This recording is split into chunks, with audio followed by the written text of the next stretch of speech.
On ne naît pas père, on le devient.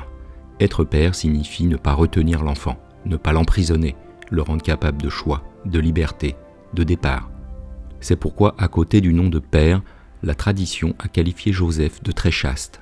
Ce n'est pas une indication simplement affective, mais c'est la synthèse d'une attitude qui exprime le contraire de la possession. La chasteté est le fait de se libérer de la possession dans tous les domaines de la vie. C'est seulement quand un amour est chaste qu'il est vraiment amour. Joseph ne s'est jamais mis au centre, il a su se décentrer, mettre au centre de sa vie Marie et Jésus. Saint Joseph, ce père très chaste, ce père qui s'est libéré de la possession dans tous les domaines de sa vie, parce que c'est cela la chasteté. La chasteté, ce ne sont pas des interdits sexuels, ça c'est une vision vraiment étriquée, pauvre, réductrice de la chasteté, sans doute la vision que le démon veut que nous ayons de la chasteté, mais ce n'est pas la vraie chasteté, ce n'est pas la chasteté chrétienne. Et Saint Joseph, il nous inspire, il nous aide à voir finalement dans toutes les réalités que nous aimons, la possibilité de vivre chastement, la possibilité de laisser libres les personnes qui nous sont confiées, finalement d'aimer comme Dieu nous a aimés, qui nous laisse libres même de nous égarer, tellement son amour est grand, tellement il ne se met pas au centre, tellement il fait que nous soyons pour lui son centre. Eh bien, décentrons-nous aussi, acceptons ce dépouillement qui nous demande le véritable amour. Comment pouvons-nous vivre cela comme père? Comment pouvons-nous entrer comme Saint Joseph à sa suite dans cet amour qui est l'amour même de Dieu? Eh bien, écoutons aussi quelques pères nous parler de cela. C'est vrai qu'au bout du 7e enfant, on en a vu pas mal, comme beaucoup de pères. Et on a surtout repéré les tentations nombreuses qui font que notre amour peut se déformer.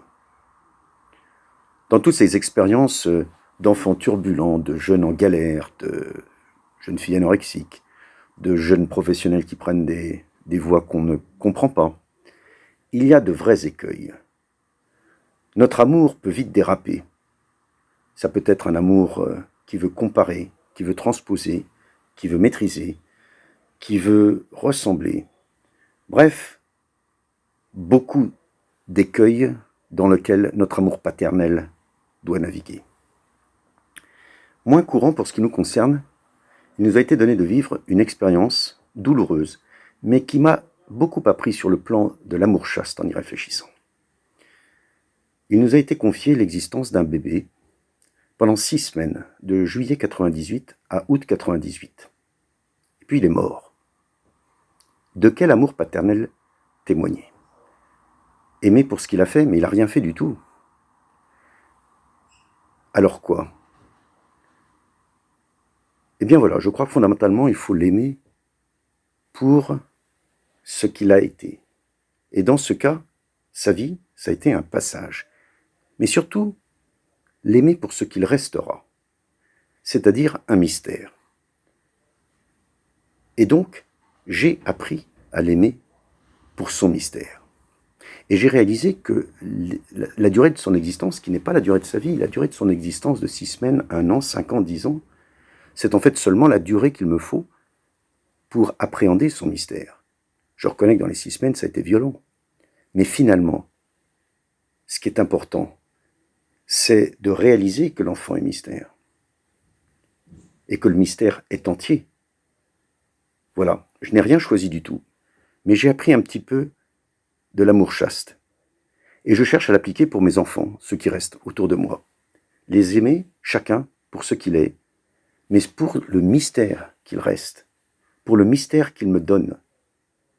Je pense que Saint Joseph est un bon exemple en la matière, lui qui a aimé profondément un profond mystère.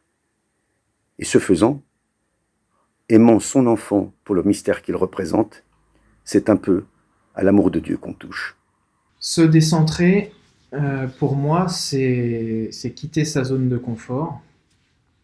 Et en 2018, au printemps 2018, j'arrivais pas du tout à savoir, j'étais en indécision la plus totale vis-à-vis de ma situation professionnelle.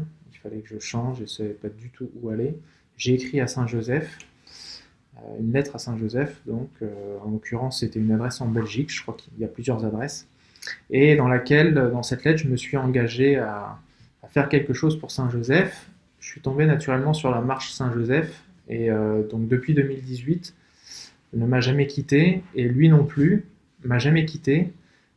Suite à cette décision de changement professionnel, la situation s'est représentée 2 ans plus tard. Là aussi, je suis sûr, grâce à Saint-Joseph, j'ai pu rebondir. Pour la maison aussi, on devait prendre des décisions importantes récemment pour la maison. La marche, j'ai confié ça à Saint-Joseph. Donc, comme c'est le thème numéro 9, accessoirement, comme écrit ce grand joueur de l'équipe de France, il faut ne jamais rien lâcher, toujours y croire. Voilà. Et donc faire passer le collectif avant sa petite personne. Et avec Saint-Joseph, tout est possible.